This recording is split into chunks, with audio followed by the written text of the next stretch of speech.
ரகசிய உச்ச நேர்கள் அனைவருக்கும் வணக்கம். சீமானை சட்டமன்றத்திற்குள் அனுப்பினால் தான் தமிழ்நாட்டுக்கு விடிவு. அனைத்து கட்சி தலைவர்கள் எடுத்த ஒருமித்த முடிவு. இது குறித்து தான் இந்த காணொலியில விரிவா பேச போறாங்க. வீடியோக்குள்ள போகலாம்.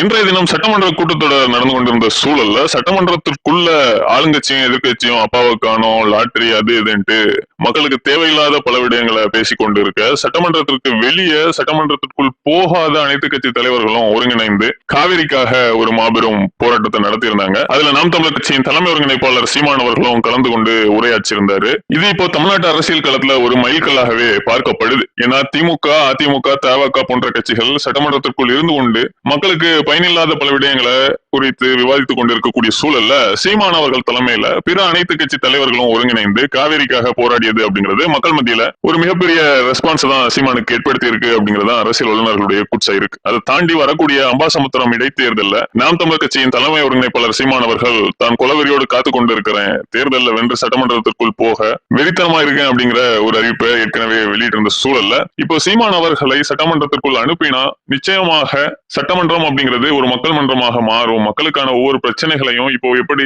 உள்ள இருந்து அம்மையார் சௌமியா அன்புமணி அவர்கள் புள்ளி விவரங்களோடு பேசி ஒரு மக்கள் பிரதிநிதியாக இருக்கிறாரோ அதே போல சீமான் அவர்கள் உள்ள சென்றால் நிச்சயமாக மேலும் அதிகமாக மக்களுக்கான ஒரு அவையாக இருக்கும். இவர்கள் போடுற மாதிரியான சிறுபிள்ளைத்தனமான சண்டையை நீ போட முடியாது. சோ நாம் அனைவரும் ஒருங்கிணைந்து சீமான் அவர்களை சட்டமன்றத்திற்குள் அனுப்பணும் அப்படிங்கிற ஒரு முடிவை இன்றைய தினம் குழுமி இருந்த அனைத்து தலைவர்களும் எடுத்ததாக சொல்லப்படுது. சோ வரக்கூடிய அம்பாசமுத்திரம் தொகுதி இடைத்தேர்தலில் நிச்சயமாக திமுக, அதிமுக மற்றும் தவகவை தாண்டி அனைத்து கட்சிகளும் எந்த ஒரு பாரபட்சமும் இல்லாம சீமானுக்காக இறங்கி வேலை செய்வாங்க அப்படிங்கறதான் இன்றைய தினம் நடந்த ஆர்ப்பாட்டம் கொடுத்திருக்கக்கூடிய செய்தியா இருக்கு.